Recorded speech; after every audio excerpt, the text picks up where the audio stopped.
Untuk membantu menangani pandemi COVID-19, Partai Gerindra Jawa Timur membentuk unit khusus dinamai Unit Relawan Lawan COVID-19 atau URLC.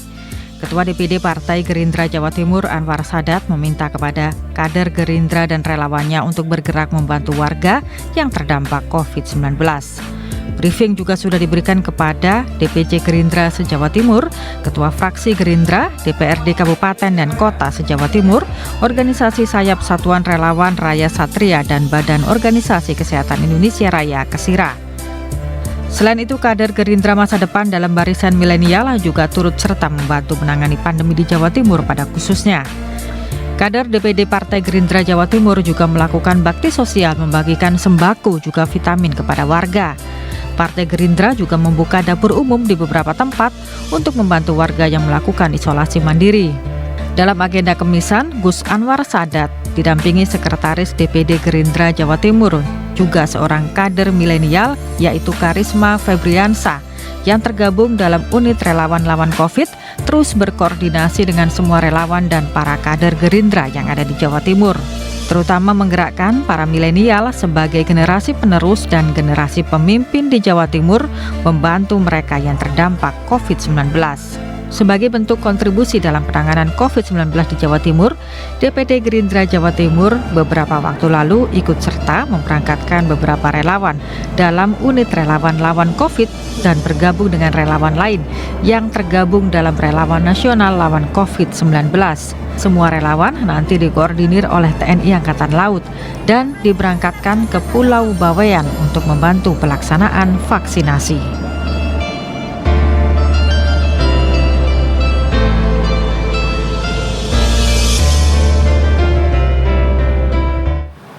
Halo, selamat sore pemirsa, salam sehat selalu, semoga semua dalam kondisi sehat walafiat dan tetap semangat untuk kita bersama-sama memerangi COVID-19 dan bisa segera keluar dari pandemi ini. Kembali berjumpa dalam Jatim Gaspol, gagasan politik yang tentu saja diharapkan dari informasi yang kami hadirkan ini bisa memberikan gagasan-gagasan politik yang nantinya akan berdampak positif untuk masyarakat. Nah pemirsa, untuk Jatim Gaspol kali ini kita akan membahas terkait dengan bagaimana sih tantangan generasi milenial di era pandemi. Karena biasanya teman-teman milenial ini punya semangat juang yang sangat tinggi, yang ini sangat menjadi manfaat terbaik di kondisi pandemi seperti sekarang ini. Saya menyapa dulu, sudah bergabung bersama dengan kami untuk Pak Anwar Sadat MAG, selaku Ketua DPD Partai Gerindra Jawa Timur, sudah bergabung. Assalamualaikum Pak Sadat, apa kabar? Waalaikumsalam, baik, alhamdulillah sehat. Matur nuwun Pak Sadat. Salam sehat selalu. Baik, terima kasih sudah bergabung.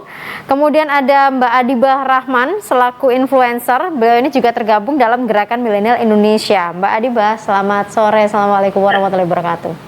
Waalaikumsalam. Salam sehat selalu. Dan juga ada Mas Randy Saputra, Ketua Satgas Covid PMII Jawa Timur. Mas Randy, selamat sore. Apa kabar? Selamat sore. Baik Mbak, salam sehat. Salam sehat. Terima kasih semua sudah bergabung bersama dengan kami. Saya langsung saja kepada Ketua DPD Partai Gerindra Jawa Timur Haji Anwar Sadat MAG. Pak Sadat, gimana nih Parpol khususnya Gerindra ini memanfaatkan peran milenial di era pandemi ini? Kami sangat terbantu sekali dengan adik-adik kita ini. Dalam situasi seperti sekarang kan memang butuh reaksi kolektif ya. Orang sudah harus melepas bajunya, identitasnya, semua bergerak karena tanggung jawab kemanusiaan. Dan saya melihat bahwa di banyak event-event yang kita selenggarakan, ya, baik itu di tingkat relawan, di mana kita berbaur dengan elemen yang lain, maupun di partai sendiri, keterlibatan adik-adik ya, adik-adik atau anak-anak ini ya. Adik-adik. Teman-teman biasanya, kalau generasi milenial itu biasanya teman-teman, kawan-kawan. Ya, atau kawan-kawan ya, teman-teman generasi milenial itu tentu sangat penting dan ada di garda depan karena mereka memiliki kemampuan di dalam melakukan gerakan secara masif ya. Karena memang mereka lebih luas jangkauan komunikasinya. Praktis mereka kan tidak memiliki hambatan komunikasi ya dengan teman-temannya, sehingga mereka sangat efektif dan bisa memperbanyak variasi gerakan. Oke. Tapi kalau untuk Gerindra sendiri punya wadah namanya Gerakan Gerindra Masa Depan, betul ya Pak Sadat ya? Iya, jadi di Gerindra itu kalau namanya ORSAP ya, organisasi sayap. Ada yang Organisasi sayap. secara khusus segmentasinya itu anak-anak muda, namanya TIDAR, Unas Indonesia Raya. Nah, Unas Indonesia Raya itu adalah organisasi sayap yang memang tempat bertemunya ya kalangan milenial di situ.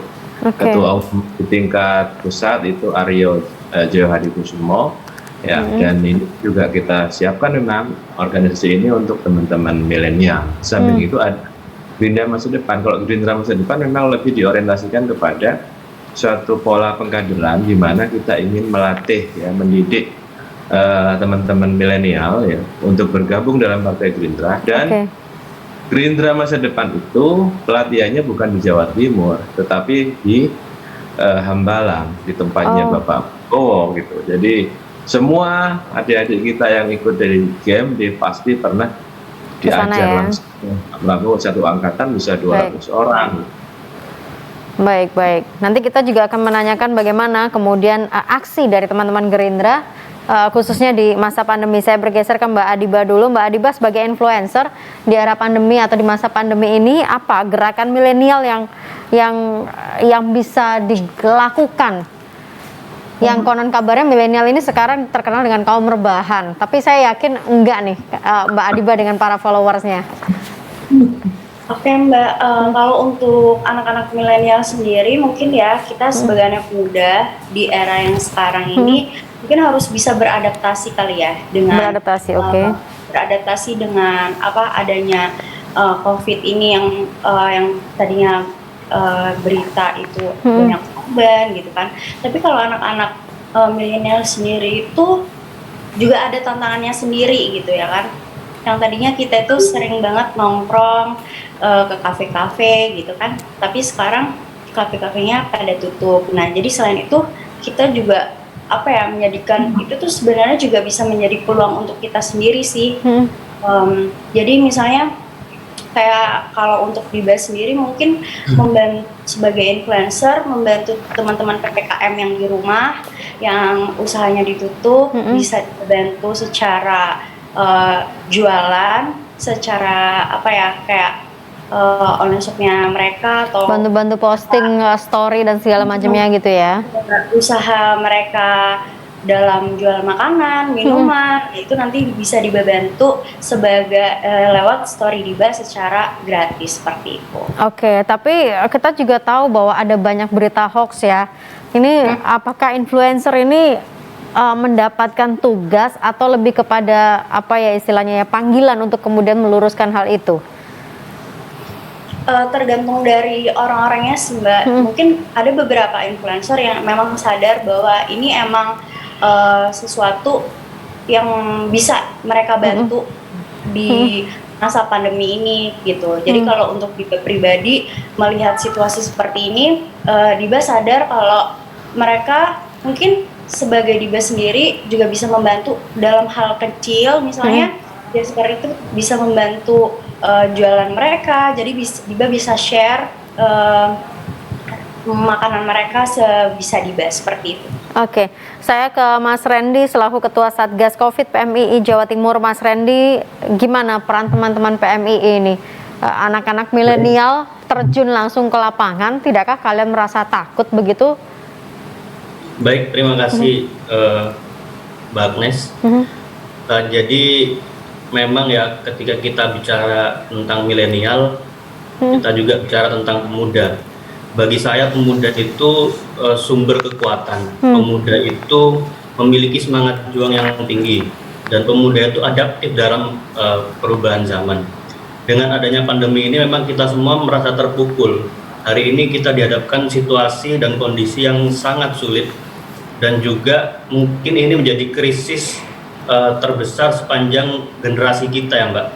Jadi ketika bicara tentang tantangan milenial itu bagaimana, maka pemuda itu sendiri atau milenial itu sendiri tidak boleh takut atau mengurung diri. Justru kita harus melakukan aksi-aksi solidaritas kemanusiaan, Ya. kemudian juga kerja-kerja kolaboratif dengan berbagai macam stakeholder, karena bagaimanapun kita harus kita harus berkontribusi terhadap penanganan pandemi COVID-19 ini, Mbak. Saya rasa begitu. Kemudian juga teman-teman sudah melakukan aksi-aksi gerakan sosial kemasyarakatan dan kemudian edukasi dan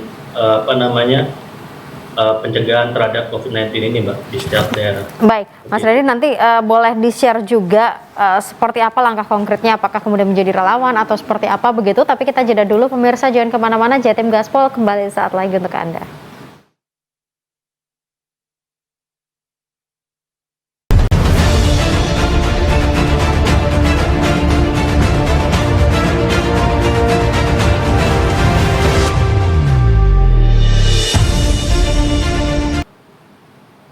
Kembali dalam Jatim Gaspol, pemirsa, gagasan politik yang tentu saja berharap dari tayangan ini bisa memberikan insight-insight untuk penanganan dalam pandemi kali ini.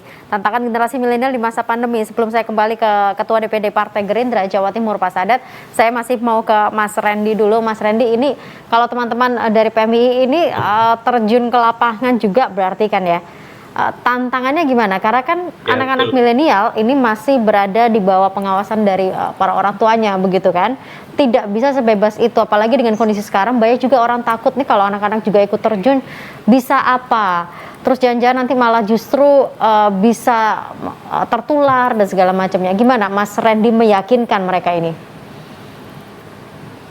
Baik, jadi sepanjang pandemi COVID-19 mulai tahun 2020, dari kami ini kan mayoritas rata-rata mahasiswa ya, Mbak. Ya. Jadi ketika adanya pandemi itu otomatis kampus ini diliburkan dan mahasiswa melakukan kuliah secara daring. Nah kemudian ruang dan waktu kita dibatasi oleh aturan-aturan semacam protokol kesehatan. Begitu otomatis kita harus melakukan hal-hal yang lebih produktif. Dan teman-teman kemarin berdiskusi dengan kami bagaimana sih kita sebagai pemuda itu bisa berkontribusi, bisa melakukan sesuatu untuk masyarakat. Akhirnya kita berinisiatif melakukan gerakan aksi solidaritas kemanusiaan. Kita membagikan waktu itu kurang lebih 1.000 masker dan 1.000 sembako di beberapa daerah. Pertama pendistribusiannya itu ada di pesantren, kemudian ada di wilayah perkampungan, kemudian juga waktu itu kebetulan waktu pandemi pertama itu Mbak kan mahasiswa dari Indonesia Timur itu tidak bisa balik, otomatis kita waktu itu memberikan bantuan kepada teman-teman mahasiswa dari Papua, dari NTT untuk bisa survive di Surabaya ketika itu. Oke. Banyak langkah yang kemudian dilakukan oleh teman-teman milenial, Pak Sadat, dari milenial Gerindra pun juga pastinya punya banyak aktivitas dan kegiatan ketika menjadi relawan di masa pandemi COVID-19. Apa saja kegiatan yang dilakukan oleh teman-teman milenial atau Gerindra masa depan ini?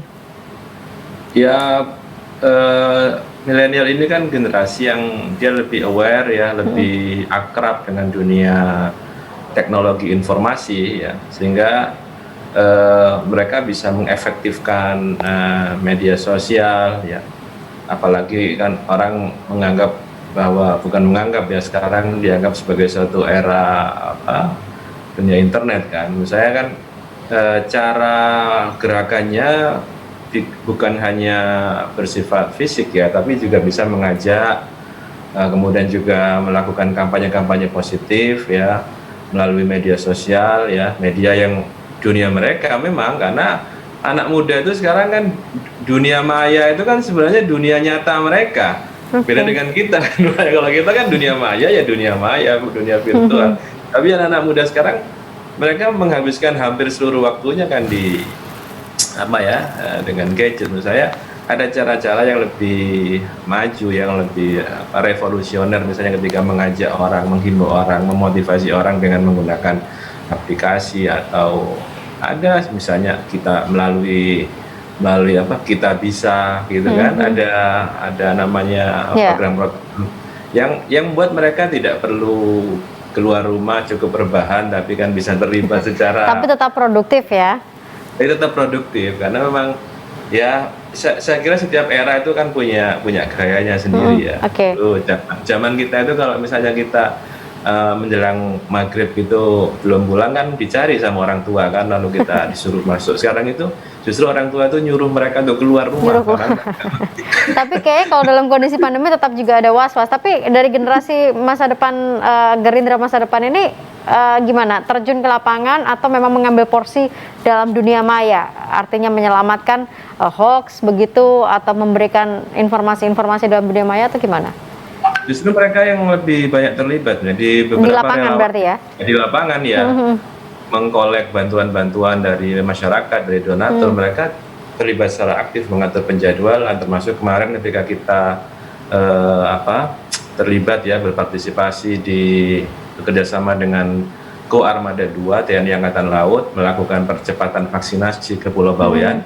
Justru mereka lah yang di depan itu, yang mengkolek bantuan, menyiapkan bantuan, kemudian juga mengumpulkan, mengkoordinasi semuanya. Hampir rata-rata ya mereka yang masih generasi milenial yang terlibat. Dan itu menurut saya adalah proses bagi partai politik ya, bagi partai politik itu proses pengkaderan secara alamiah. Karena mereka lah nanti yang akan menggantikan kita-kita ini kan gitu. Proses pengkaderan secara alamiah. Nanti kita lanjutkan diskusinya. Saya ke Mbak Adiba. Mbak Adiba, ini kalau Mbak Adiba kan memang lebih banyak bergerak di dalam dunia maya begitu ya, memanfaatkan status story-nya untuk membantu jualan. Yap. Ini gimana? Menurut Mbak Adiba itu sangat membantukah, efektifkah untuk teman-teman? Hasilnya apakah Mbak Adiba juga mendapatkan feedback-nya gimana? Kalau untuk menurut saya sih mungkin itu bisa membantu teman-teman yang emang berjualan gitu kan. Nah, kalau untuk apa ya Mbak, selain itu sih juga Diba itu juga terkadang mengajak teman-teman juga berkolaborasi gitu kan, berkolaborasi atau enggak membeli produk teman-teman yang lain. Dan juga kemarin Diba sempat sama teman-teman juga, maksudnya kayak ngumpulin, maksudnya kita itu kan ini kan tentang COVID ya Mbak ya, maksudnya banyak orang-orang yang terkena COVID kemarin, misalnya itu ada keluarganya teman Diba atau misalnya itu teman-teman Diba. Jadi Diba sama teman-teman Diba itu berinisiatif untuk mengirim makanan. Ya, untuk yang isoman berarti ya? Ya, untuk yang isoman sih kemarin itu. Jadi seenggaknya apa ya, Diba dan teman-teman Diba cukup prihatin dan apa ya untuk pada teman-teman yang terkena COVID itu. Oke. Tapi Mbak Adiba sendiri apakah juga menggunakan story-nya untuk meluruskan informasi-informasi hoax atau tidak mau mengambil porsi di sana? Gimana Kalau Mbak Adiba? Enggak sih, kalau untuk hoax enggak. Jadi cuma Diba itu biasanya story Diba emang untuk apa ya, kegiatan-kegiatan yang memang benar-benar yang terjadi dan apa ya, untuk mengembangkan gitu sih Mbak. Tapi memang untuk influencer ya Mbak Adiba ya, karena kan juga dari teman-teman Gerakan Milenial Indonesia, apakah memang porsinya ada sendiri-sendiri? Tidak semua influencer kemudian ikut mengomentari sesuatu hal yang sedang ramai begitu? Atau gimana Mbak Adiba peran influencer ini? Apa ya, jadi kalau untuk influencer sendiri mungkin beda-beda kali ya Mbak. Nah, tapi kalau untuk Diba dan teman-teman Diba biasanya kita melakukan hal sesuatu yang emang terlihat jelas mungkin menurut Diba ini positif, jadi ya udah selagi itu positif kita lanjutkan, kita gerakan seperti itu. Kalau untuk masalah-masalah hoax mungkin untuk Diba dan teman-teman Diba sendiri nggak pernah ngikutin sih seperti itu. Oke, saya boleh kembali ke Pak Sadat, nanti saya kembali ke Mas Reni juga. Pak Sadat, ini kalau dikatakan manfaatnya banyak dan juga pengkaderan, sebenarnya ini sudah terasa sekarang atau gimana di Gerindra terkait dengan pengkaderan ini? Sudah bisa terlihatkah atau sebenarnya masih jauh begitu untuk kemudian kita bisa menilai, oh ini layak, ini cocok, ini belum bisa, gimana Pak Sadat? Partai kita ini kan berdiri tahun 2008 ya, mengikuti pemilu pertama kali tahun 2009 ya. Setelah 3 kali pemilu, ada kepercayaan publik kepada Partai Gerindra. Sekarang pemenang ketiga di Jawa Timur, pemenang kedua di secara nasional ya untuk jumlah suara. Menurut saya ini adalah ada buah dari proses pengkaderan yang kita lakukan, dan ada beberapa kader-kader Partai Gerindra itu di daerah yang sekarang mendapatkan kepercayaan, dia berada di posisi pimpinan dewan. Ada misalnya Wakil Ketua DPRD Kota Malang, dia masih muda di usia sekitar 24 tahun. Ada juga di DPRD Provinsi di usia baru menginjak, ketika terpilih pertama kali berusia sekitar 27-28 ya. Menurut saya melibatkan mereka dalam proses-proses kegiatan politik ya, sesuai dengan concern mereka, itu salah satu cara mendewasakan generasi milenial itu supaya mereka mengambil peran. Karena kadang-kadang nih peran itu kan harus tidak, kadang-kadang yang senior-senior harus memberikan peran yang lebih kepada anak muda. Harus memberikan porsi ya. Ya, kadang-kadang ada tipologi anak-anak yang memang dia pasif gitu, tapi ketika diberi peran dia sangat progresif. Saya para senior di partai itu ya sedikit banyak dia harus juga memerankan peran sebagai pencari bakat ya. Ya, harus gitu, mau kan? Nanti akan digantikan oleh mereka-mereka yang muda. Betul, gitu ya Pak Sadat ya. Baik. Ada teman-teman milenial ini yang dia concern di aksi sosial. Dia kalau kakinya nggak jalan itu udah geringgingan semua. Tapi ada mereka yang lebih kepada konsep, menawarkan konsep-konsep, menawarkan suatu model atau misalnya melakukan kampanye sesuai dengan selera mereka. Itu kan ini menyangkut selera, kan mereka yang lebih tahu. Baik. Apalagi sekarang 60% populasi penduduk kita nanti hak pilihnya itu mereka sudah luar biasa, hampir menurut data BPS ya sekitar 45% pemilih dalam pemilu 2024 nanti itu adalah generasi milenial. Pak Sadat, tadi kata kuncinya kalau kita bicara tentang generasi milenial adalah kolaborasi seperti tadi sempat disampaikan oleh Pak Sadat. Kita jeda dulu pemirsa, kami akan kembali saat lagi untuk Jatim Gaspol.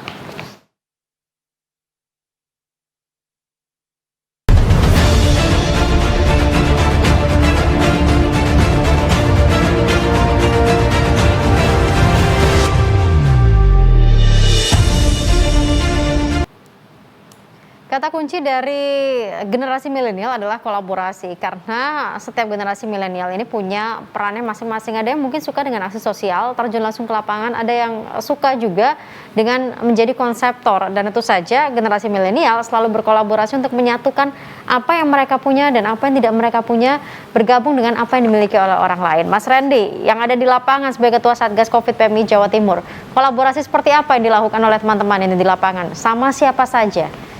Oke, jadi kita sejauh ini sudah melakukan kerjasama dengan Pemprov Jawa Timur dengan kegiatan pendistribusian sembako salah satunya, kemudian juga waktu itu ada kegiatan dengan Satpol PP, Polda Jatim, dan kepolisian untuk sosialisasi soal bahaya COVID-19, dan setiap malam kita mengikuti razia Mbak dengan teman-teman itu di setiap titik-titik yang rawan akan kerumunan itu. Oke.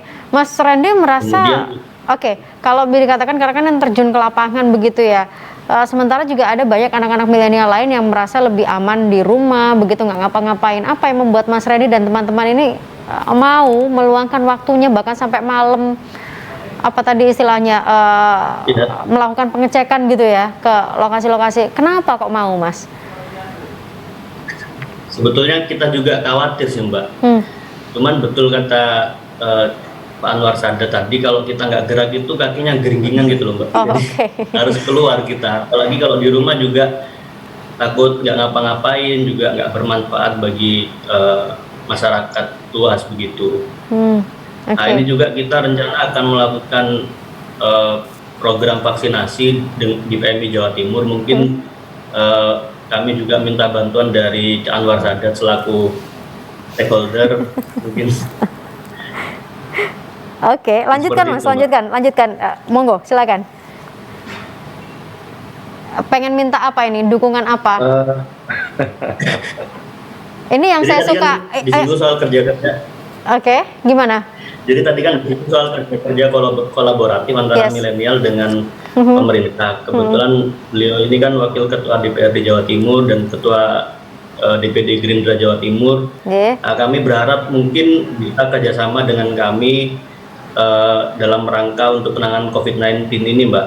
Dan hari ini kan kita lagi concern untuk vaksinasi Oke. kepada masyarakat. Mungkin itu bisa didorong atau dibantu oleh beliaunya, nanti bisa kita koordinasi begitu. Baik, terima kasih Mas Randy. Ini yang saya suka dari generasi milenial, todong langsung di tempat nggak ada masalah gitu ya. Pak Sadat gitu, ini yang punya acara kami di sini, tapi Mas Randy bisa langsung potong kompas nih ke Pak Sadat. Pak Sadat monggo, ini sudah ada yang minta kolaborasi, monggo Pak Sadat.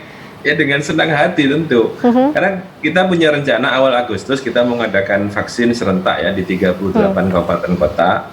Ini kita sedang menyiapkan nakesnya karena nakes mesti butuh pelatihan kan, karena tidak sembarang nyuntik gitu. Jadi ada prosedur, ada 4 meja yang disiapin. Ini kita sedang pelatihan, sedang mendata juga. Insya Allah awal bulan Agustus kita akan gerak turun langsung di 38 kabupaten kota. Nah ini sebagai bagian dari bentuk partisipasi kita, panggilan jiwa lah ini ya. Ini kan apa namanya, panggilan nurani menurut saya, karena sejak awal statement saya bahwa pandemi ini butuh reaksi kolektif, nggak bisa sendiri-sendiri, harus semuanya. Dan terus terang generasi milenial punya kesempatan yang sangat besar untuk melibatkan diri dalam aksi ini. Kenapa? Karena ini satu kegiatan yang sekaligus akan memberikan jawaban atas berbagai macam penilaian dan persepsi masyarakat bahwa generasi milenial generasi yang apatis, ya. Generasi yang tidak terlalu melibatkan diri dalam aksi-aksi sosial, padahal mereka punya kemampuan yang tidak dimiliki oleh generasi sebelumnya. Dalam hal kolaborasi misalnya, mereka punya kemampuan untuk itu. Mereka itu sudah masuk dalam dunia yang dikatakan sebagai borderless. Jadi mereka itu bisa bergaul dengan semua jenis manusia, gitu ya, di semua tempat ya, bukan cuma di negara. Lebih fleksibel ya. Ya, tetapi kadang-kadang nggak kenal dengan tetangganya gitu. Itu sesuatu yang harus dibuktikan bahwa kita mengalami problem yang sama. COVID-19 bukan hanya problem kita sendiri, tapi juga problem seluruh bersama. dunia. Nah, menurut saya inilah kesempatan masyarakat kita menunggu aksi sosial dari generasi milenial, tunjukkan kemampuan teman-teman semuanya ini, dan mereka itu punya kelebihan dibanding kita, Mbak. Generasi kita, mereka lebih komunikatif. Baik. Lebih ya, mereka sekarang, kalau zaman saya kan kalau pengen bahasa Inggris kan harus kursus nih di IF atau di mana gitu ya. Anak-anak muda sekarang nggak pakai kursus, Mbak, lihat YouTube udah bisa kan gitu. Baik Pak Sadat. Tapi yang pasti dukungannya ini sangat ditunggu oleh Mas Randy dan juga teman-teman. Nah sekarang saya ke Mbak Adibah. Apakah Mbak Adibah punya harapan juga khusus atau mungkin istilahnya sebagai influencer perwakilan dari Gerakan Milenial Indonesia, mungkin ada yang ingin disampaikan juga ini ke Pak Anwar Sadat, kolaborasi seperti apa yang mungkin diharapkan yang pernah terlintas tapi belum pernah tersampaikan? Kalau untuk kolaborasi mungkin ya Mbak, kayak anak-anak muda zaman sekarang mungkin kalau untuk kemarin-kemarin kita kayak membutuhkan wadah kali ya untuk. Nah tapi dengan adanya COVID yang sekarang terus PPKM ini, mungkin kayak teman-teman itu lebih kayak diberikan, misalnya banyak banget sih kayak teman-teman juga sendiri untuk berjualan atau yang pokoknya ini ada hubungannya sih Mbak dengan ekonomi mungkin ya. Ekonomi yang ada di Surabaya ini, ya harapannya sih buat teman-teman milenial yang mungkin punya usaha dan lain-lain itu bisa berjalan dengan baik seperti yang kemarin gitu. Tapi kalau influencer dan mungkin follower dari Mbak Adibah gitu ya, ini nggak sih, anti nggak sih dengan partai politik, Mbak Adibah? Kalau dibahas sendiri enggak sih Mbak. Oke. Jadi nggak apa-apa ya kalau misalnya harus kolaborasi dengan partai politik atau apapun itu, membuka diri begitu ya? Oke, kebanyakan influencer lain mungkin menutup kali ya. Maksudnya ada yang nggak maksudnya entah nggak tertarik, entah emang nggak mau ikut-ikutan masalah politik gitu kan, karena emang setiap orang mungkin beda-beda gitu. Tapi kalau untuk Diba sendiri melihat apa ya, apalagi kita hidup di dunia ini kan semuanya ada hubungannya dengan politik. Jadi mau benar kata tadi Kak Sada tadi, mungkin anak milenial itu dibilang apatis, nggak ikut-ikutan gitu kan, nggak ikut organisasi. Tapi emang kalau untuk Diba kita harusnya juga melek terhadap politik sih Mbak. Jadi kalau untuk Diba sendiri nggak masalah untuk influencer berhubungan dengan politik. Oke, baik, kita balik lagi terkait dengan bagaimana tantangan milenial di masa pandemi. Kalau menurut Mbak Adiba, apa sih keluhan dari para anak muda di masa pandemi ini? Pernah menampungkah atau menerima curhatankah? Apa rata-rata keluhannya? Kalau keluhannya sih mungkin ya bisa dilihat kan kalau kemarin-kemarin kita masih bisa nongkrong gitu kan, masih bisa nggak bisa nongkrong berarti ya? Iya, masih bisa ngumpul sama teman-teman, terus masih bisa ketemu banyak orang. Nah kalau sekarang ini ya dengan sekarang kan mungkin dibatasi kayak gitu kan Mbak, dan emang kita sebagai ini kan emang harus waspada dengan adanya wabah ini. Jadi seperti itu sih Mbak, kayak lebih ke ini sih, kayak tongkrongan kayak gitu-gitu. Kita kayak kangen aja. Lebih kepada susah banget untuk keluar gitu ya, karena memang sekarang masih belum bisa. Baik, kita akan jeda dulu sebentar pemirsa. Kita akan lanjutkan lagi obrolan kita dalam Jatim Gaspol sesaat lagi untuk Anda.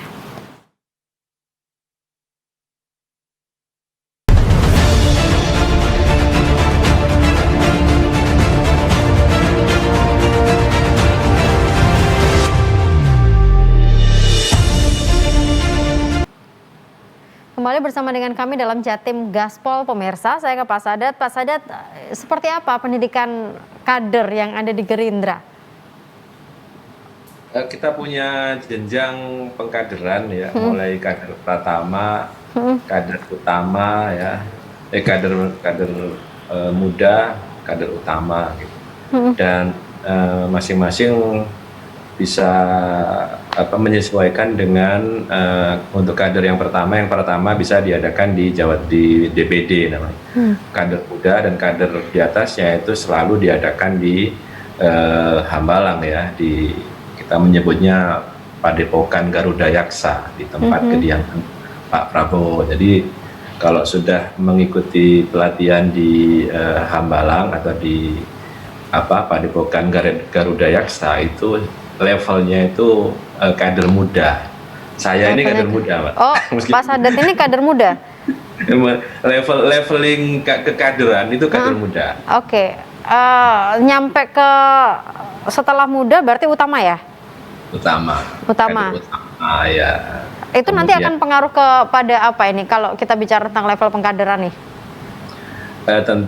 Tentu dalam proses politik prioritas bagi kader itu kalau misalnya kita melakukan scoring gitu ya, itu pasti kan scoringnya kan lebih dibandingkan dengan simpatisan atau orang-orang yang baru bergabung dengan partai. Tentu posisi politik nanti akan kita prioritaskan kepada para kader gitu. Oke, sebelum saya bergeser ke Mas Randy, Pak Anwar Sadat ini masuk dalam level kader muda begitu ya? Level kader muda itu sudah menjabat Ketua DPD Partai Gerindra Jawa Timur. Di Gerindra sendiri juga ada Sekretaris DPD Gerindra Jatim Karisma Febriansyah ini juga masuk dalam kelompok milenial. Sebenarnya seperti apa Gerindra ini mengkonsep pemimpin masa depan? Salah satu doktrin ya yang diberikan oleh Ketua Umum, Ketua Dewan Pembina Bapak Prabowo, bahwa di partai ini akan diberikan kesempatan yang seluas-luasnya bagi anak-anak muda untuk berkiprah.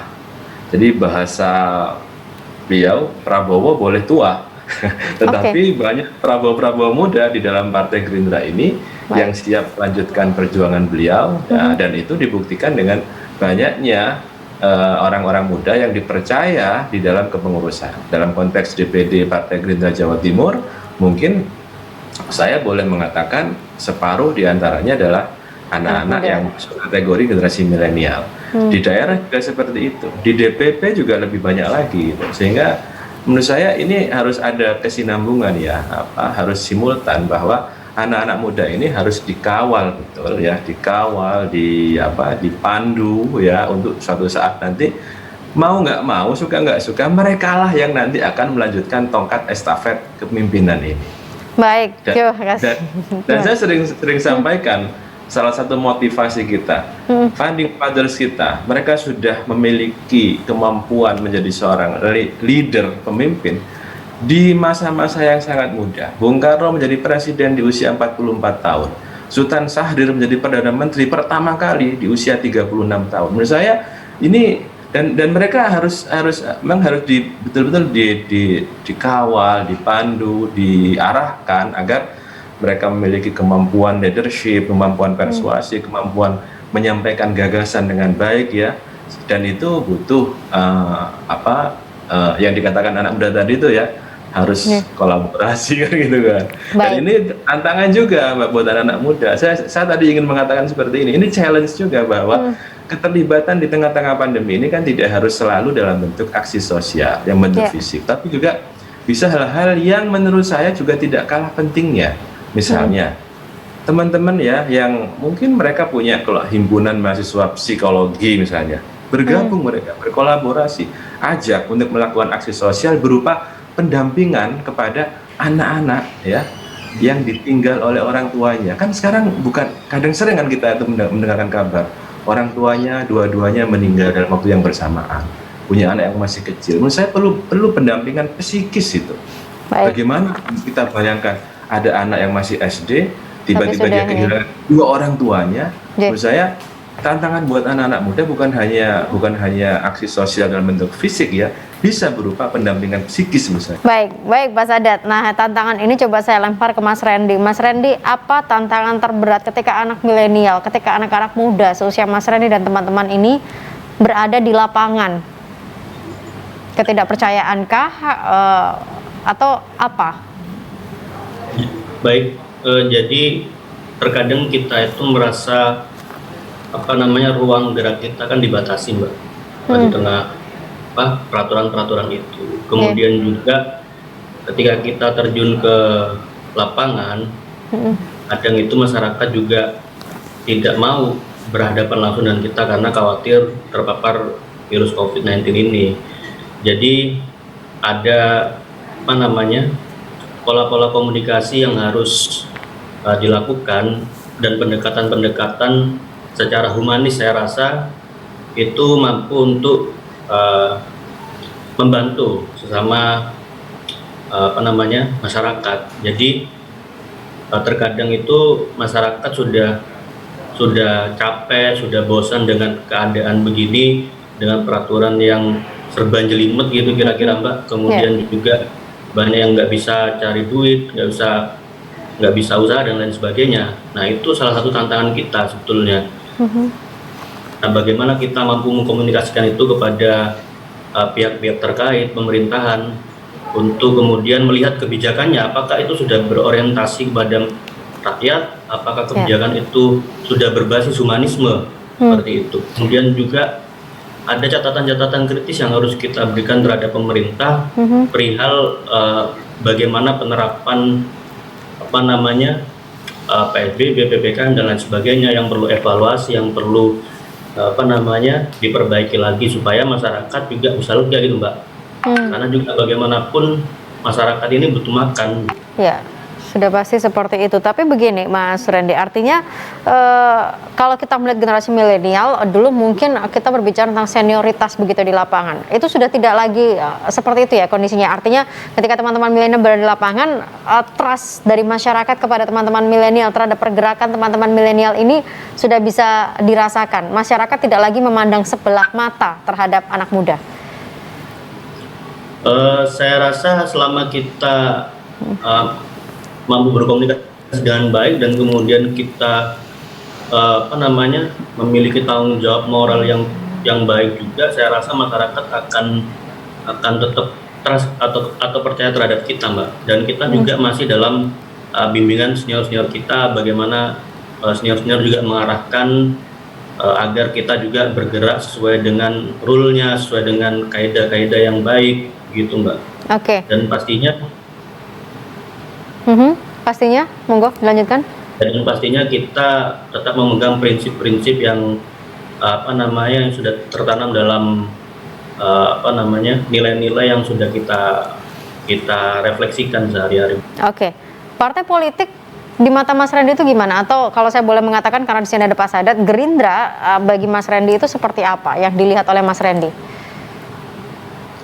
Gerindra, partai politik saya rasa hari ini merupakan wadah untuk pemuda ke depan, karena kalau kita melihat data BPS tahun 2020 di mana ada 69 juta kurang lebih itu kaum milenial Mbak, artinya Indonesia ke depan ini akan dipelopori oleh para pemuda, dan saya rasa sangat penting pemuda untuk ikut andil dan ikut berpartisipasi dalam urusan politik, karena politik ini kan juga sebuah instrumen yang mana nanti kita bisa mendistribusikan kesejahteraan kepada masyarakat, karena dengan politiklah kita mempunyai kekuasaan, mempunyai kewenangan yang mana itu mampu memberikan hak-hak masyarakat yang selama ini tidak terpenuhi seperti itu. Baik. Karena kita tidak mungkin juga membantu masyarakat secara individual atau personal. Kita bisa memberantas kemiskinan mungkin dengan regulasi seperti itu Mbak, dan itu jalan tempuhnya adalah di politik seperti itu. Jalurnya ada di sana. Gimana? Jalurnya berarti ada di politik berarti ya? Ya. Oke, baik. Saya hold di situ. Saya ke Mbak Adiba sebentar. Mbak Adiba, tantangan dari generasi milenial untuk virtual ini gimana? Karena tadi kan keluhannya adalah nggak bisa nongkrong gitu ya. Tantangannya apa berarti? Supaya kita juga tetap bisa menahan diri untuk tetap berada di rumah.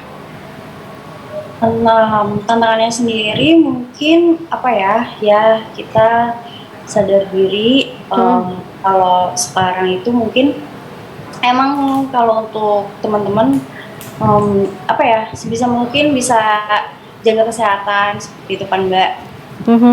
Itu terus melakukan hal-hal yang mungkin memang sepositif mungkin untuk diri kita sendiri, dan ada hubungannya juga dengan orang-orang lain. Jadi kalau Diba sendiri mungkin ya tetap di rumah menjalankan protokol kesehatan, terus bekerja di rumah, maksudnya selagi kita bisa membantu orang-orang di luar sana dan melakukan hal-hal positif, jadi kenapa enggak? Oke.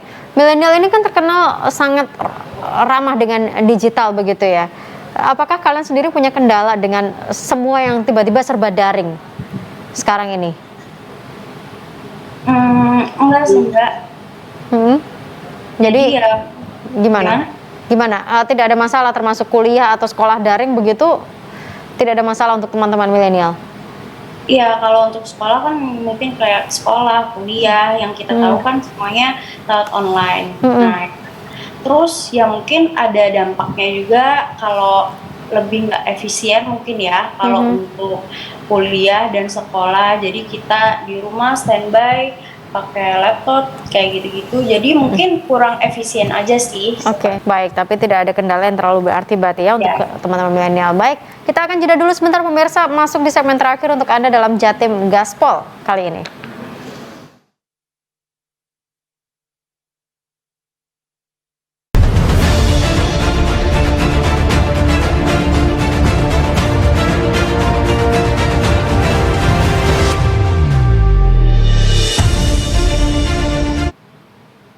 Kembali bersama dengan kami pemirsa. Kalau kita bicara tantangan, mungkin beberapa yang kemudian memiliki privilege untuk bisa tetap bersahabat dengan gadget pastinya akan sangat mudah. Tetapi tantangan juga di masa pandemi adalah ketika semua serba digital, infrastruktur ini sangat-sangat kurang bisa menyentuh mereka yang berada di pelosok. Nah, saya ke Mbak Adiba dulu sebelum saya ke Pak Sadat untuk menjawab hal itu. Mbak Adiba, gimana dong dengan mereka-mereka yang mungkin tidak seberuntung kita? Artinya tidak bisa dengan mudahnya kita menggunakan gadget di era yang seperti sekarang ini, Mbak Adiba. Tadi apa Kak? Ya, Sorry. kalau misalnya ada yang tidak seperti sekarang ini, tidak seperti kita sekarang, ini gimana tantangannya? Gimana Mbak Adiba mencoba bisa menjembatani? Karena kan mungkin tidak semuanya bisa paham gadget. Ada mereka yang tidak memiliki internet, mereka yang tidak punya jaringan atau bahkan handphone yang harus sharing dengan banyak keluarga di rumahnya begitu. Ini gimana dong? Kalau untuk seperti itu mungkin ya Mbak, ya apa ya? Ya emang ini aja sih, mungkin sebenarnya kalau masalah apa internet dan lain-lain, kalau misalnya emang nggak ini, kan juga nggak memaksakan ya mungkin, nggak memaksakan juga, cuma terkadang kita kan juga mempunyai apa ya, bisa lewat teman kayak gitu nggak sih Mbak? Atau seenggaknya kita itu meskipun tidak punya gadget dan lain-lain, kita juga harus tahu tentang situasi keadaan sekarang, bisa lewat dari teman-teman atau keluarga yang lain gitu. Seenggaknya kita nggak tutup telinga, tutup buku gitu. Seenggaknya kita emang harus tahu tentang kondisi sekarang ini. Ya, artinya ada banyak solusi begitu ya yang harus bisa diberikan. Saya ke Pak Sadat, gimana nih untuk generasi milenial supaya ini semuanya bisa tetap merata? Lagi-lagi kita bicara tentang generasi milenial, tentunya juga untuk mereka-mereka yang berada di pelosok daerah di Jawa Timur. Pak Sadat. Iya betul, memang kendala besar ya, dan ini tantangan bagi kaum pendidik ya, termasuk juga kita yang berada pada wilayah decision making ya. Memang ada satu hal ya yang kita khawatirkan, kan yang dikhawatirkan banyak orang ini akan menjadi generasi yang hilang gitu, karena sudah 2 tahun ajaran kan. Betul. Anak kita itu sekolahnya di rumah gitu, sehingga ada hal yang hilang, bahwa mungkin mereka bisa secara akademik ya mendapatkan nilai bagus ya akademiknya, tapi bahwa dalam suatu sistem pendidikan itu kan harus digabungkan antara pendidikan dan pengajaran gitu ya, antara ilmu dan cara dididik dengan satu disiplin yang itu nggak bisa secara online, itu harus secara langsung. Tapi apapun kan kita mesti berdamai dengan keadaan ya. Kita nggak boleh, kata pepatah mengatakan daripada mengutuk kegelapan, lebih baik mulai menyalakan lilin cahaya gitu. Jadi kita harus berdamai dengan keadaan ya. Ini tantangan bagi para pendidik, dan aksi sosial itu juga ke arah sana. Jadi bukan hanya pada soal sembako ya, tapi juga ke arah yang lebih milenial style gitu kan ya, yang menggabungkan antara kecanggihan teknologi ya, kemajuan teknologi, kemajuan ilmu, sains dan teknologi dalam bentuk bagaimana memberikan modul-modul pendampingan ya secara efektif ya, apakah kepada guru-gurunya ataukah kepada murid-muridnya dengan cara yang seaman mungkin ya, karena kita tidak bisa hanya mengandalkan guru-guru itu, Mbak. Baik, saya ke Mas Randy. Mas Randy, harapan mungkin ada yang ingin disampaikan terkait dengan generasi milenial di masa pandemi, untuk mereka yang berada di rumah, tapi juga untuk mereka yang berada di lapangan. Baik, mungkin generasi milenial harus tetap produktif ya Mbak, harus tetap kerja kolaboratif. Bagaimanapun kita ini kan, ada pepatah mengatakan kalau lapar karena makan dan minum itu disebut fakir, tapi orang yang sia-sia itu melalui hari-harinya tanpa berpikir. Artinya kita sebagai manusia itu harus terus berpikir, bergerak, bagaimanapun kita harus produktif, entah melakukan apa yang bisa kita lakukan aja Mbak, karena sejauh ini ya masih banyak teman-teman yang tetap eksis, tetap memiliki aktivitas, memiliki ruang gerak yang bisa dia lakukan seperti itu. Jadi jangan sering-sering rebahan aja sih kadang. Baik, jangan sering-sering rebahan, pegel semua nanti badannya ya. Saya ke Pak Sadat terakhir, 1 menit terakhir, monggo Pak Sadat, harapan kepada para milenial yang sedang berjuang dan menjadi relawan di masa pandemik ini. Monggo, secara singkat. Saya kira ya saya katakan ini tantangan ya, tantangan bagi bukan hanya milenial, terutama nih bagi generasi milenial. Bagaimana kemampuan teman-teman ini ada 4 hal yang sangat identik dengan dengan generasi milenial, yaitu kreatif, ya, komunikatif, kemudian kolaboratif, ya, dan competitiveness. Kan mereka itu suka berkompetisi. Baik. Kan, ya. Dan itu dibuktikan dengan mereka suka mainnya PUBG atau apa itu kan kompetitif. Baik. Dan saya 4-4-nya itu harus sekarang nggak bisa hanya diomongin ya, harus benar-benar dibuktikan ya dalam realitas. Aksi sosial itu menurut saya tidak harus dalam bentuk fisik ya, memberikan bantuan sembako dan sebagainya, tapi juga merupakan satu gagasan pemikiran bagaimana misalnya membantu adik-adik kita yang ditinggal orang tuanya, yang saya katakan tadi itu kan, yang melakukan pendampingan psikis. Saya kira akan banyak ruang yang terbuka bagi generasi milenial untuk melibatkan diri di masa pandemi. Baik, terima kasih banyak Pak Sadat. Terima kasih juga kepada Mbak Adiba dan juga Mas Randy yang juga sudah berpartisipasi sebagai generasi milenial. Sehat selalu untuk kalian semuanya dan mudah-mudahan aksi nyata kita bisa memberikan dampak positif dan tentunya kita semua bisa segera selesai dari pandemi ini. Sekali lagi terima kasih, salam sehat selalu Pak Sadat, Mas Randy, Mbak Adiba. Terima kasih dan pemirsa juga terima kasih untuk kebersamaannya. Tantangan terbesar saat ini adalah bagaimana kita menjaga kesehatan supaya kita bisa terus berproduktif dan memberikan manfaat yang terbaik untuk masyarakat supaya segera selesai pandeminya. Saya Agnes pamit, selamat malam, sampai jumpa.